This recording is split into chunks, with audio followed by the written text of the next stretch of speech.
তারেক রহমানকে আর কত বছর নতুন রাখবো? আমি আমার প্রশ্ন হচ্ছে রাজনীতি আপনার পলিটিক্যাল অ্যাক্টিভিটিকে বোঝায় যে আপনি কতটা তরুণ। তিনি সবচেয়ে বয়স্ক শিক্ষানবিশ রাজনীতিবিদ বাংলাদেশের বিরোধী দলে যারা আছে প্রধানমন্ত্রী, আপনার তথ্য মতে তো ডক্টর ইউনূস 87 বছর সম্ভবত তিনি তত্ত্বাবধায়ক সরকারের পদ থেকে তিনি পদত্যাগ করেছেন, সেই হিসাবে তিনিও তো তরুণ তত্ত্বাবধায়ক সরকারের প্রধান ছিলেন।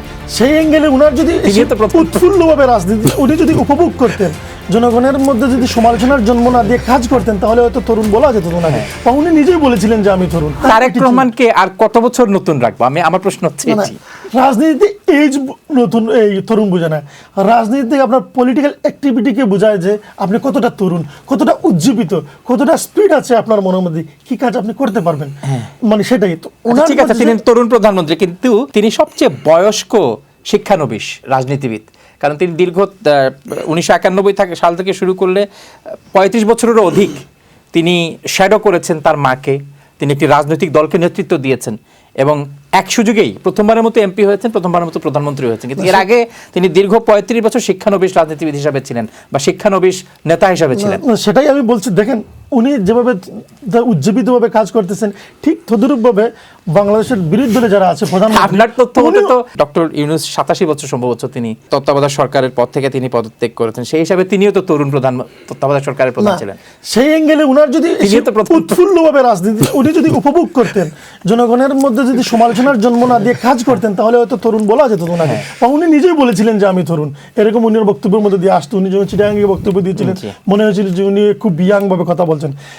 আমি বলছি যেটা আমার যেটা বক্তব্য সেটা হচ্ছে বিরোধী দলও অনেক ইয়াং জেনারেশন নিয়ে তারা রাজনীতি কমিটেড দেশের জনগণের জন্য, এবং দুটি পক্ষের মধ্যে থেকে যদি লায়াবিলিটি, দেশের লায়াবিলিটি বিএনপির উপরে থাকে, তাহলে রেসপন্সিবিলিটিটা বিরোধী দলের উপরেই আছে। ধন্যবাদ, অনেক চমৎকার আলোচনা হয়েছে। এবং যারা মনি যেটি বলেছেন, এই প্যানেলের রাজনৈতিকভাবে সবচেয়ে বিরোধী মতের রাজনীতিবিদ জনাব মুজিবুল হক মনি, এখানে বাকি সবাই একটি 24-এর যে আন্দোলন, 24-এর আন্দোলনের যে দলগুলি সবচেয়ে প্রত্যক্ষ এবং পরোক্ষ ভূমিকা রেখেছে, এই বাকি 3 জনের দলগুলি তাদের প্রতিনিধিত্ব করছে।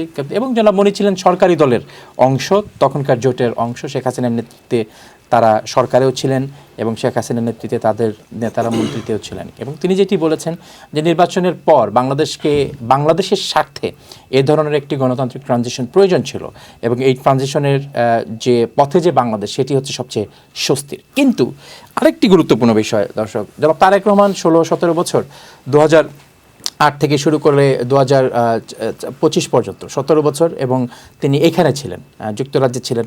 এখানকার সংস্কৃতি, এখানকার মানবিকতা, এখানকার পেশাদারিত্ব এবং এখানকার চালচলন, এবং একই সাথে বিভিন্ন দেশীয় এবং আন্তর্জাতিক পরিমণ্ডলে যোগাযোগ স্থাপনের যে সুযোগ, এই সুযোগ নিয়ে তিনি বাংলাদেশে গিয়েছেন এবং গিয়ে তিনি প্রধানমন্ত্রীতে হয়েছেন। নিশ্চিতভাবে তার আচার আচরণ, তার কথাবার্তা, তার ব্যবহার, তার অমায়িক যে ব্যক্তিত্ব, সেগুলি নিশ্চয়ই বাংলাদেশের মানুষকে এই মুহূর্তে আলোচনায় রাখছে, তার এই বিষয়গুলি, এবং একই সাথে তিনি নিজেও সম্ভবত এই বিষয়গুলি এখন উপভোগ করছেন।